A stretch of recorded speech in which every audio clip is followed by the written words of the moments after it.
Greetings, y'all. How's it going? Okay.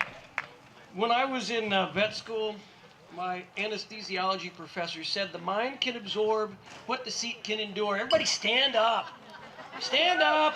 Come on, move. Shake it off. All right. How many of you did that today while you were in the saddle? Twisting, bending, shaking it off. How many of you think you probably could have benefited by maybe doing a little bit more of that, huh? Yeah? Okay. All right, go ahead and sit down. Okay. Did anybody not have a good time today? Pretty quiet. Everybody else had a good time, yes? Yeah. Thank you, folks, for putting this on. Thank you, folks, for putting this on. Yes. Good deal. So they had a number of folks talk yesterday and some other folks today. I think that there was a lot of really good information. Unfortunately, most of us can only absorb a certain amount for a while, and we start kind of glazing or thinking or reading something or eating. And then you're like, well, wait a minute, they just said something. What'd they say? Did anybody experience that today at all? Yeah? Do you remember any of those questions you had? Because that's what I'm here for, is to help maybe fill in or apply or come at things from a different angle for you. This is an open forum, okay? Stump the chump, ask the questions, and let's see what we can do. So, yes, sir. Can I talk a little about CRI?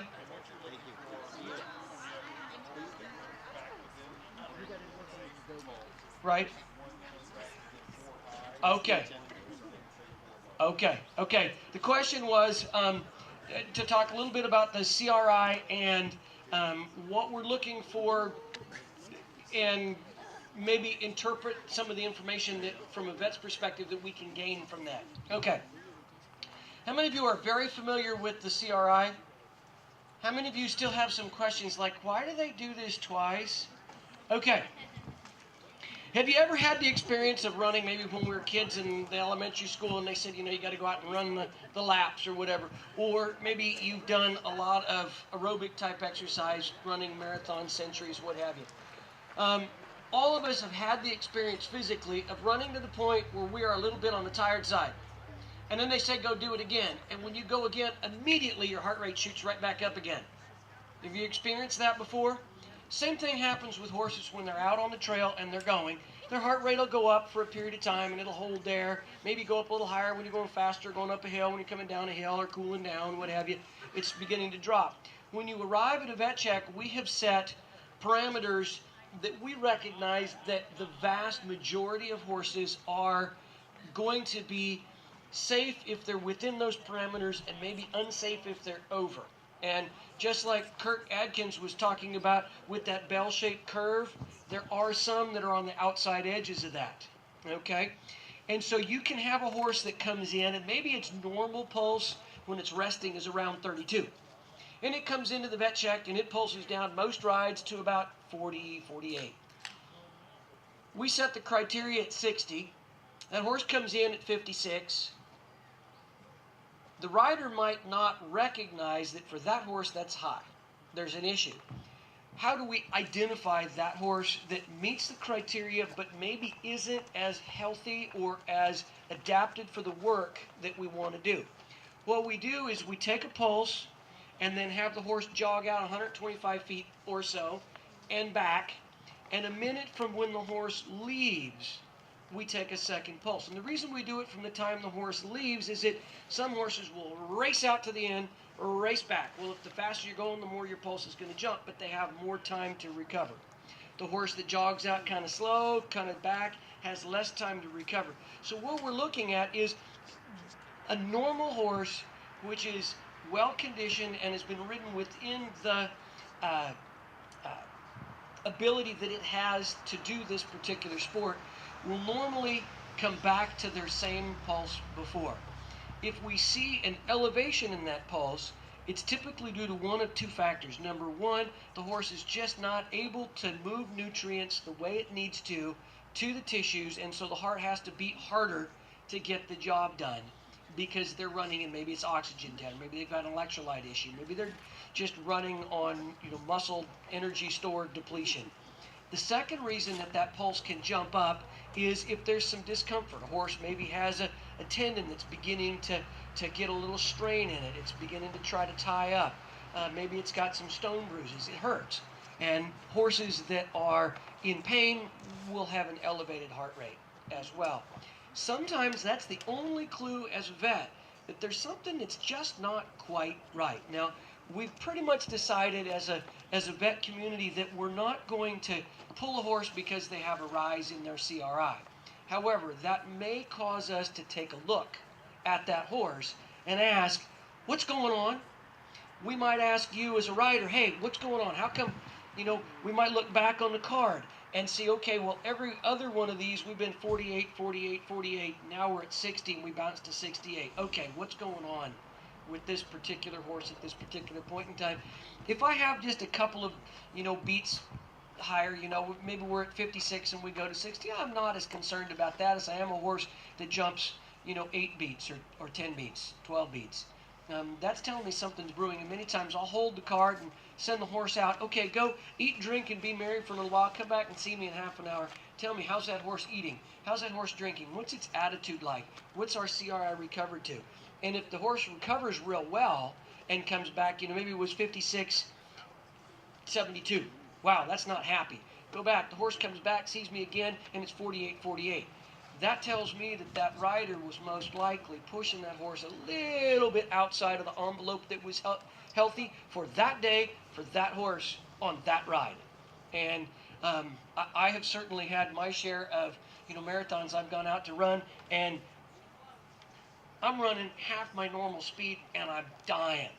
How many of you had that experience running, exercising? Yeah, you just have a bad day. It's not necessarily you that's doing the problem to the horse. It's just that horse isn't doing it, and you need, as a rider, to be aware. And that's where that CRI can come in handy.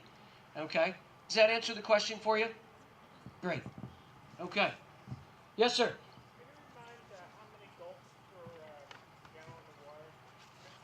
Okay. He's asking the question, how many gulps does a horse take per gallon of water and so forth? That varies from horse to horse. I have one that can put down a gallon in about 18 gulps, and another one of mine takes almost 40. Okay? So you really need to just be aware of that with your horse. How much does he or she drink in a number of gulps? I've also noticed that if they're drinking out of a water trough that's a little higher up and we're wearing a breast collar, it's a little easier for them to swallow so they can get more down. Whereas if they got their head all the way down into a creek and they got that breast collar maybe a little bit tight, they can't swallow quite so good, it may take more gulps per gallon to get the job done. So that's a variable. And again, it comes back to the same thing that we veterinarians typically say. Know your horse. Know what's normal, know what's not. Yeah. Good question, though. More questions? Yes, ma'am. Yes, sir, ma'am. Trying to get you off there just a little bit.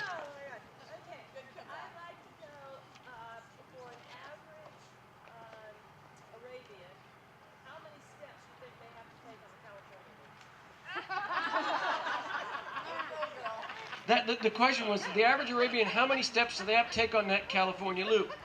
Okay. 968. And that's my final answer. I'm sticking to it. If you want to go out there and count it and tell me I was wrong, go ahead. You could actually probably calculate that based on how many steps, what your average horse's stride length is. And that brings up an interesting point. I was watching the horse in front of me as I was moving today, and I was counting, and while we were trotting, my horse was taking 11 strides to their 12.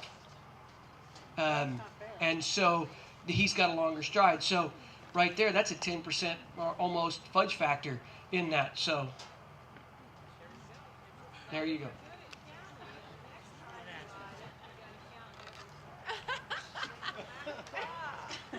They invented a pedometer for that sort of thing. That's right. There you go. And you can do the pedometer and the GPS and know how many strides per mile. In fact, that is your assignment next year at the educational ride, you give us that answer.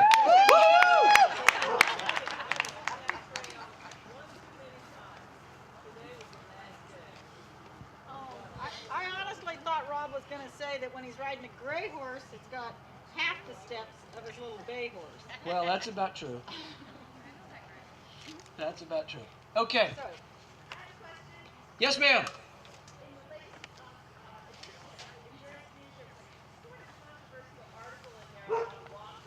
Yes.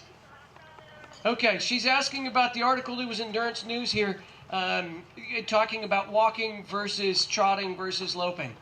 Again, I'm going to come back to know your horse. Okay? And the average horse, the data is actually very, very good that you can cover ground with fewer heartbeats at a trot than you can at a walk. That is pretty much an average thing that you can do. But there is a lot of variation, and I'll refer again to that bell-shaped curve. There are some who are on the high end and some who are on the low end on that. The basic physiology of the horse, it is more efficient when you start getting into a trot and when you get into a lope in terms of being able to coil the energy from its movement and move it forward. However, there's also an excitement level there and a degree of training, safety of the trail, and so on that also need to get taken into account when you do that. Unfortunately, it's not simple. So what it comes back to is know your horse. This is really about horsemanship, and horsemanship involves not just being able to say, yep, that's a good-looking horse, or be able to stay in your saddle. It means being able to feel on an almost instinctive level when that horse is beginning to get fatigued, when we need to take a break, when we need to... Sometimes, I've actually seen people do this, they need to actually let their horse move out because holding them back is winding them up. Okay? And as a veterinarian, that's been a little difficult, and there's probably at least one person, maybe two here, that I've said, it's okay if you let your horse move out. It may actually be safer. Has anybody had me say that to him? No? Not here in this crowd? Okay, yes.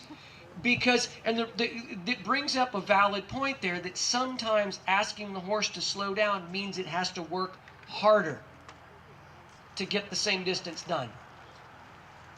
So, to address the question, one gait being more efficient than the other, you need to know that for your horse.